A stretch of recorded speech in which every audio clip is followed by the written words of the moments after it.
Hello friends, स्वागत है आपका हमारी आज की नई वीडियो में। अपने पिछले टॉपिक को ही कंटिन्यू करते हुए, जो हमारा अकाउंटिंग प्रिंसिपल्स का टॉपिक चल रहा था, उसी को कंटिन्यू करते हुए आगे बढ़ते हैं और देखते हैं हमारा नेक्स्ट प्रिंसिपल। एक प्रिंसिपल है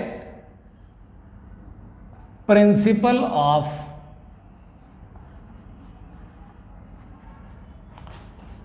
फुल डिस्क्लोजर।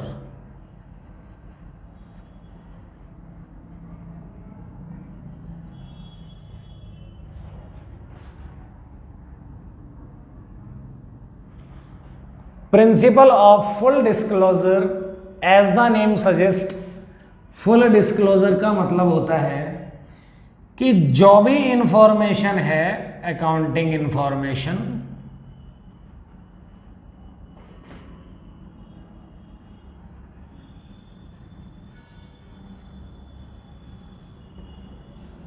वो कंप्लीटली डिस्क्लोज करनी चाहिए to the users of accounting.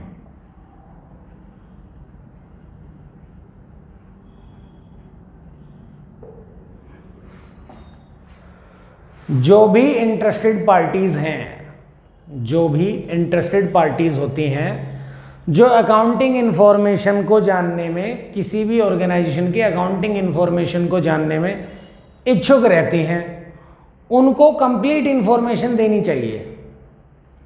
क्यों कंप्लीटली डिस्क्लोज करनी चाहिए सारी चीज़ें? ताकि वो सामने वाली पार्टी धोखे में ना रहे, कुछ अंधेरे में ना रहे वो सामने वाली पार्टी। इसलिए एक बिजनेस की रेस्पॉन्सिबिलिटी बनती है कि जो भी उसकी मॉनेटरी ट्रांजैक्शंस हैं या जो भी उसके लेन देन है, वो सारे के सारे डिस्क्लोज होने चाहिए, सारे फाइनेंशियल मैटर्स। अब अगर ऐसा नहीं होता है तो क्या हो जाता होगा, एक एग्जांपल से समझने की कोशिश करते हैं कि सपोज एक शादी के लिए लड़का देखा जा रहा है, तो लड़के वालों ने जो भी इंफॉर्मेशन अपनी प्रोवाइड की है वो कंप्लीटली ट्रू नहीं है, या हर चीज़ डिस्क्लोज नहीं की गई, और सपोज शादी हो भी जाती है, तो बाद में कभी ना कभी सेकंड पार्टी को ये लग सकता है कि अगर हमें सारी बातें डिस्क्लोज कर दी होती तो शायद हम यहाँ पे इंटरेस्टेड ना होते। ठीक इसी तरह बिजनेस में भी होता है। बिजनेस में भी इन्वेस्ट करने के इच्छुक होते हैं जो भी इन्वेस्टर्स, पोटेंशियल इन्वेस्टर्स बोलते हैं इनको। एक एक्चुअल इन्वेस्टर होता है, एक पोटेंशियल इन्वेस्टर होता है। पोटेंशियल इन्वेस्टर मींस जिसने अभी इन्वेस्ट किया नहीं है, इन्वेस्ट करने का इच्छुक है। इट मीन्स वो इन्वेस्टिगेट कर रहा होगा उस पर्टिकुलर बिजनेस के बारे में, उस पर्टिकुलर कंपनी के बारे में, कि यहाँ पे इन्वेस्ट करूँ या ना करूँ। तो अगर वो ऐसा सोच रहा है, एग्जामिन कर रहा है किसी कंपनी को, ऑर्गेनाइजेशन को, तो कंपनी की या ऑर्गेनाइजेशन की भी रेस्पॉन्सिबिलिटी बनती है कि उसको कंप्लीट इन्फॉर्मेशन दी जाए। तो फुल डिस्क्लोजर प्रिंसिपल यही कहता है कि हमें अपने यूजर्स से, अब ये यूजर्स कौन कौन होते हैं, एक का मैंने आपको एग्जाम्पल में बताया कि पोटेंशियल इन्वेस्टर यूजर होता है।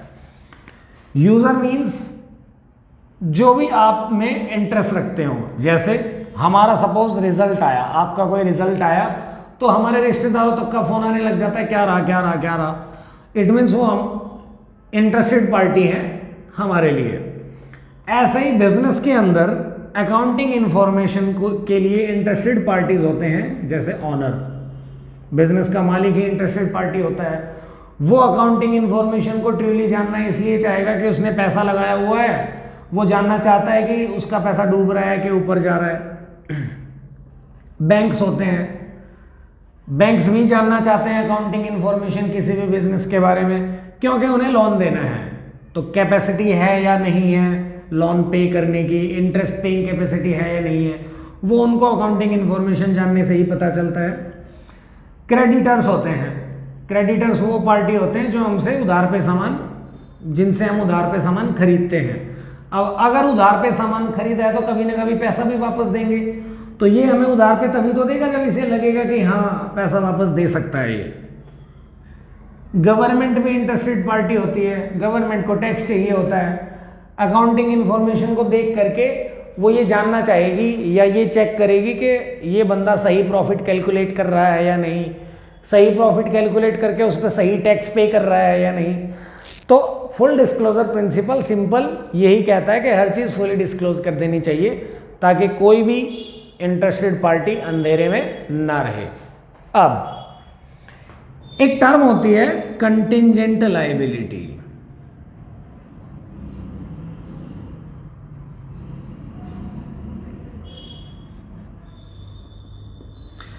लायबिलिटी का मतलब हमने अपनी पिछली वीडियो में डिस्कस किया ही है। लायबिलिटी मीन्स कोई अमाउंट जो आपको पे करना हो, किसी भी आउटसाइड पार्टी को पे करना हो। मतलब यहाँ पे ये भी सर्टेन है कि पे करना है, जो भी इवेंट है उसकी सर्टेनिटी है, पे करना है भाई। अमाउंट की भी सर्टेनिटी है कि कितना पे करना है, तभी हमने इस चीज को लायबिलिटी का नाम दिया है।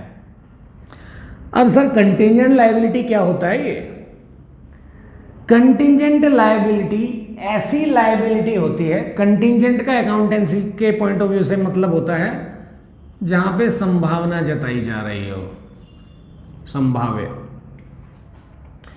संभावना जताई जा रही है कि लायबिलिटी बन भी सकती है और नहीं भी।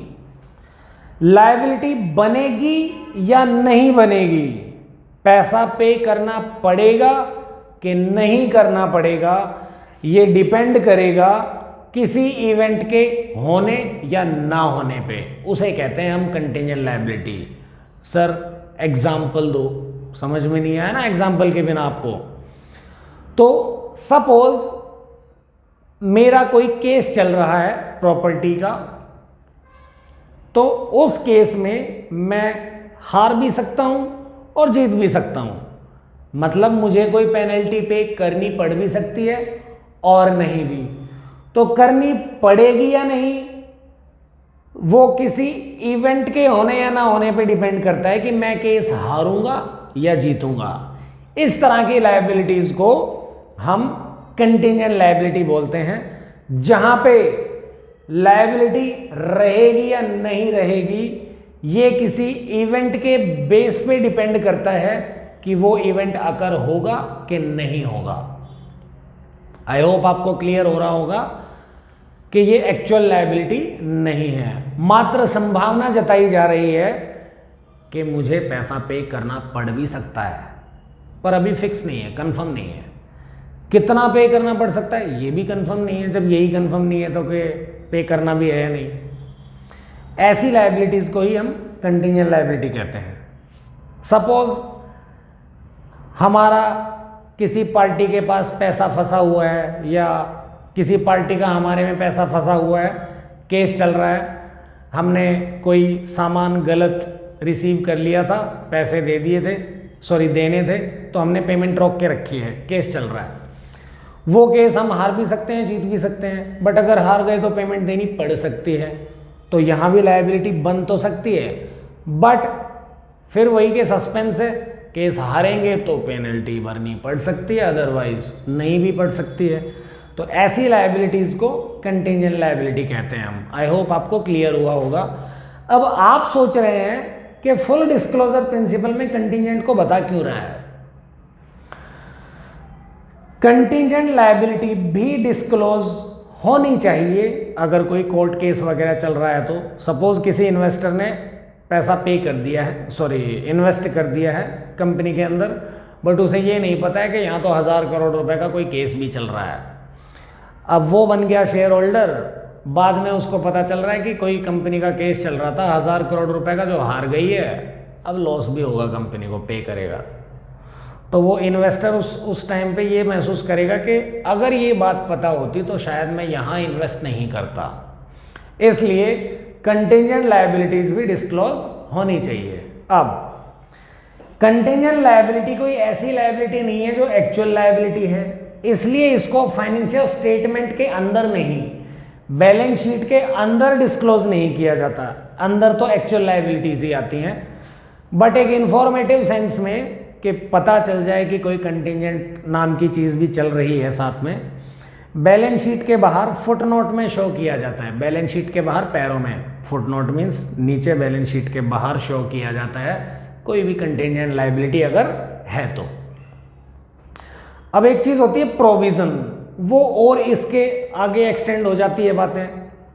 एक्चुअल लायबिलिटी हमने बताया जो सर्टेनिटी है कि पे करनी है, ये भी पता है कितनी पे करनी है।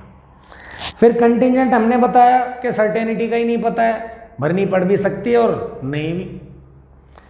फिर थर्ड पॉइंट पे आता प्रोविज़न, एक आइटम होती है प्रोविज़न।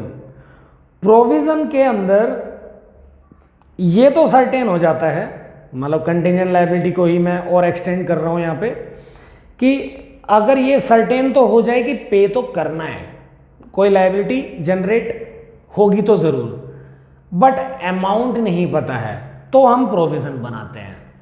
जब ये सर्टेनिटी हो, मोर लाइकली देन नॉट, मतलब होने की संभावना ना होने से जब ज़्यादा हो तो हम उस चीज़ को ये मानते हुए कि लायबिलिटी बनेगी तो ज़रूर प्रोविज़न क्रिएट करने लग जाते हैं। अब आपके माइंड में सपोज क्वेश्चन आए कि सर जैसे कंटिंजेंट लायबिलिटी होती है ऐसे कंटिंजेंट एसेट भी होता है क्या कोई? हाँ होता है कंटिंजेंट एसेट भी, बट कंटिंजेंट एसेट को हम कहीं भी शो नहीं करते हैं। कंटिंजेंट एसेट को हम डायरेक्टर्स रिपोर्ट वगैरह में शो करते हैं, फाइनेंशियल स्टेटमेंट में हम कभी शो नहीं करते कंटिंजेंट एसेट को। सर क्यों नहीं करते कंटिंजेंट एसेट को शो? जैसे कंटिंजेंट लायबिलिटी बताया कि कुछ पे करना पड़ सकता है, ऐसे अगर हम कोई केस जीत गए तो हमें कुछ रिसीव भी तो हो सकता है, तो पे करना पड़ जाए तो लायबिलिटी, रिसीव हो जाए शायद तो उसे कंटिंजेंट एसेट कह देंगे कि संभावना जताई जा रही है कि कुछ फ़ायदा हो जाएगा। बट हमने अपने पिछली क्लास में एक प्रिंसिपल डिस्कस किया था, कंजर्वेटिज्म प्रिंसिपल। अगर आपने वो नहीं देखा है तो प्लीज़ जाकर देख लें, लिंक आपको डिस्क्रिप्शन में भी मिल जाएगा। कंजर्वेटिज्म प्रिंसिपल ये कहता है कि हमें अपने फ्यूचर में हो सकने वाले फ़ायदों को कभी प्रिडिक्ट नहीं करना चाहिए। अब अगर हम कंटिंजेंट लायबिलिटी को शो करते हैं, इट मीन्स हम कंजर्वेटिज्म प्रिंसिपल फॉलो नहीं कर रहे, हम तो अपने फ़ायदे को प्रिडिक्ट कर रहे हैं कि हम तो केस जीतेंगे और ये प्रॉपर्टी हमारी हो जाएगी। ये तो ये हुआ कि फ़ायदा प्रिडिक्ट पहले से कर रहे हैं हम तो, जो कंजर्वेटिज्म प्रिंसिपल मना करता है। इसलिए कंटिंजेंट एसेट भी कोई चीज़ होती तो है, बट वो कहीं भी फाइनेंशियल स्टेटमेंट में डिस्क्लोज नहीं की जाती एज पर कंजर्वेटिज्म प्रिंसिपल, क्योंकि प्रॉफिट को प्रिडिक्ट करना मना है कंजर्वेटिज्म प्रिंसिपल के हिसाब से। अब I hope in all respect full disclosure principle शायद आपको क्लियर है। एक नेक्स्ट प्रिंसिपल है सिंपल सा और छोटा सा, इसका ऑपोजिट है वो। फुल डिस्क्लोजर प्रिंसिपल तो क्या कहता है कि सब कुछ बता दो भाई, जो भी फाइनेंशियल मैटर्स हैं सारे डिस्क्लोज हो जाने चाहिए। मटीरियलिटी प्रिंसिपल क्या बताता है कि जो मटीरियल इंफॉर्मेशन है, ये नेक्स्ट प्रिंसिपल है हमारा मटीरियलिटी, मटीरियलिटी कॉन्सेप्ट या मटीरियलिटी प्रिंसिपल। जो मटीरियल चीजें हैं सिर्फ उनको डिस्क्लोज करो, इममटीरियल चीजों को रहने दो। रहने दो मीन्स फालतू में 10, 20, 50 रुपए की चीजें दिखा दिखा के अपने रिकॉर्ड को ओवरबर्डन मत करो। जो जरूरी है वो दिखाओ, फालतू की चीजें मत दिखाओ। ये कहता है हमारा मटीरियलिटी कॉन्सेप्ट। अब किसके लिए क्या मटीरियल है, किसके लिए क्या मटीरियल नहीं है, ये प्रिस्क्राइब्ड वे में कहना मुश्किल है। हर बिजनेस का अपना अपना लेवल है, हर इंसान की अपनी अपनी कैपेसिटी है। तो किसी के लिए 10 रुपये भी मटीरियल है, किसी के लिए 1 लाख रुपए भी मटीरियल नहीं है, तो वो डिपेंड करता है बिजनेस टू बिजनेस। एक और चीज़, हमारे 10, 20, 50 के बहुत सारे खर्चे होते हैं। अगर हम उन हर खर्चों को अलग अलग अलग अलग अलग अलग लिखने लग जाएंगे तो बुक्स में 10, 20, 50 से ही बहुत बर्डन बढ़ जाएगा। इसलिए हम क्या करते हैं, कोई एक अकाउंट हमने फिक्स कर लिया कि जितने भी छोटे मोटे इस टाइप के खर्चे होंगे वो इसी अकाउंट में डल जाएंगे, ताकि 10, 20, 50 अलग अलग ना दिखाई दें, इकट्ठा एक अकाउंट दिखाई दे। जितने भी हमारी 10, 20, 50 वाली इनकम होंगी वो अलग अलग शो नहीं करेंगे, एक प्रिस्क्राइब्ड अकाउंट बना लिया, मिसलेनियस रिसिप्ट्स वगैरह उसमें दिखा देंगे। एक और एग्जांपल कि मान लीजिए हमारे बिजनेस में असेट्स हैं, कोई 50 लाख का, कोई 30 लाख का, कोई 20 लाख का, कोई 35 लाख का, तो जहाँ लाखों करोड़ों में बात चल रही हो वहाँ 500-700 रुपये का कोई एसेट हम असेट नहीं मानेंगे, उसे एक्सपेंस में लिख देंगे। क्योंकि जहाँ लाखों रुपए का टोटल है वहाँ पे अलग से 700-800 रुपये, 1000-1500 रुपये का क्या एसेट दिखाएंगे हम। तो मटीरियल चीज़ों को दिखाएंगे, इममटीरियल चीज़ों को नहीं दिखाएंगे। अब मटीरियल या इममटीरियल एक और एग्जांपल से आपको समझाने की कोशिश करता हूँ कि बिजनेस टू बिजनेस डिपेंड करता है, ये क्यों कह रहा हूँ मैं। सपोज आप स्कूल गए, वहाँ पे आपका पेन रह जाता है, तो नेक्स्ट डे जब आप जाते हो अगर आपको वो पेन नहीं भी मिलता है आपका, तो कोई टेंशन नहीं लेते हो आप कि मेरा तो पेन कल गुम हो गया, क्योंकि 5 या 10 रुपए हो सकता है आपके लिए कोई मायने ना रखते हो कि कोई बात नहीं पेन गुम हो गया तो कोई बात नहीं, सर की पॉकेट में रह गया तो कोई बात नहीं, सर ने चला चला के पेन ख़त्म कर दिया तो 5-10 रुपये का ही तो था। बट अगर आपकी बुक स्कूल में रह जाए तो आप नेक्स्ट डे ज़रूर जाके देखेंगे कि मेरी बुक कल स्कूल में रह गई थी, नेक्स्ट डे वहीं पे मिली या नहीं मिली। और नहीं मिलेगी तो आप टेंशन में आ जाएंगे, क्योंकि 500-600 रुपये की तो बुक थी। 500-600 रुपये आपके लिए मटेरियल हैं, मायना रखते हैं कि 500-600 रुपये वाली बुक मेरी गायब हो गई है। तो जो चीज़ें आपको लगती हैं कि इग्नोर की जा सकती हैं वो इममटीरियल कह देते हैं हम।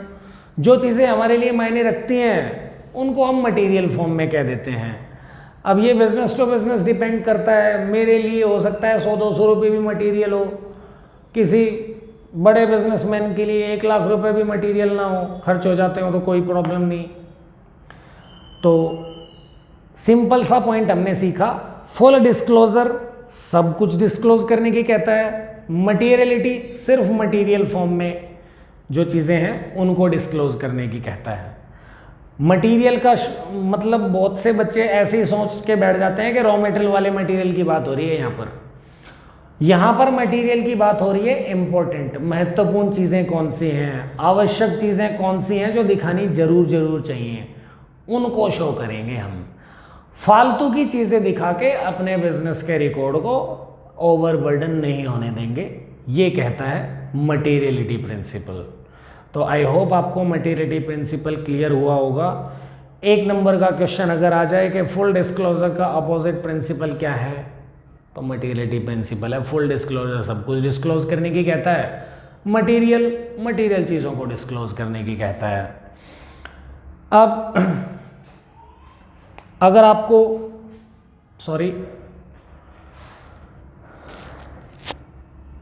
नेक्स्ट प्रिंसिपल है एक हमारा अकाउंटिंग पीरियड प्रिंसिपल, ये भी सिंपल सा प्रिंसिपल है।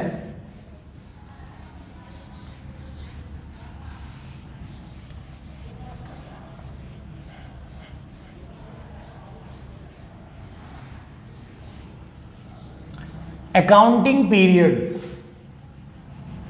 एज द नेम सजेस्ट, यहां पर हम किसी टाइम पीरियड की बात करेंगे।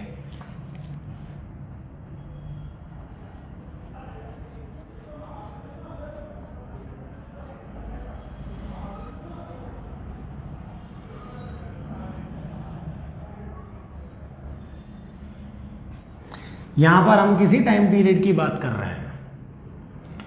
अब जो भी बिजनेस की इंफॉर्मेशन के यूजर्स हैं उनको भूख रहती है कि मुझे टाइम टू टाइम पता चलता रहे कि बिजनेस में क्या चल रहा है, कैसा रिजल्ट आ रहा है, क्या मेरा पैसा बढ़ रहा है, क्या मेरा पैसा घट रहा है, क्या बिजनेस में कुछ अपॉर्चुनिटीज़ दिखाई दे रही हैं। टाइम टू टाइम हमें लगा रहता है कि कुछ ना कुछ पता चलते रहना चाहिए। अब वो टाइम टू टाइम कौन सा टाइम टू टाइम है, क्या 10 साल बाद पता लगता रहना चाहिए या हर महीने पता लगता रहना चाहिए।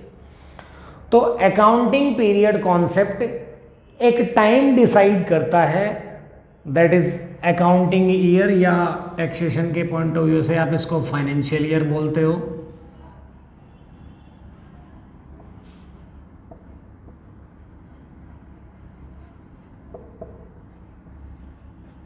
जो 1 अप्रैल से शुरू होके नेक्स्ट ईयर के 31 मार्च पे ख़त्म हो जाता है। ये 1 साल का टाइम पीरियड होता है जिसमें आप अपने अकाउंट्स प्रिपेयर करते हो और प्रॉफिट लॉस जो भी है आपका वो कैलकुलेट करते हो, इंटरेस्टेड पार्टीज़ को कम्युनिकेट करते हो जो भी आपसे आपके बिजनेस से लिंक करती हैं, जैसे गवर्नमेंट है, गवर्नमेंट को टैक्स चाहिए। अब आप रिकॉर्ड बना नहीं रहे, आप रिजल्ट कैलकुलेट कर नहीं रहे, 10 साल हो गए हैं, तो गवर्नमेंट ऐसी बैठी थोड़ी ना रहेगी कि टैक्स कब देगा। तो गवर्नमेंट भी तो चाहती है कि टाइम टू टाइम हमें पता चलता रहे कि बिज़नेस में क्या चल रहा है, रिजल्ट क्या है, ताकि टैक्स भी के वसूल कर सके। तो ना महीने 2 महीने के इतने छोटे इंटरवल्स भी नहीं होने चाहिए कि डेली फाइनेंशियल स्टेटमेंट बनाने में ही लगा हुआ है, और इतना लंबा टाइम भी नहीं होना चाहिए कि वेट ही कर रहा है। इसलिए 1 साल है ये, जो 1 अप्रैल से शुरू होता है, 31 मार्च को ख़त्म हो जाता है नेक्स्ट ईयर। इसको ही हम फॉलो करते हैं अपने रिकॉर्ड मेंटेन करने के लिए, बुक्स ऑफ अकाउंट्स मेंटेन करने के लिए, या बोल सकते हो कि फाइनेंशियल स्टेटमेंट बनाने के लिए।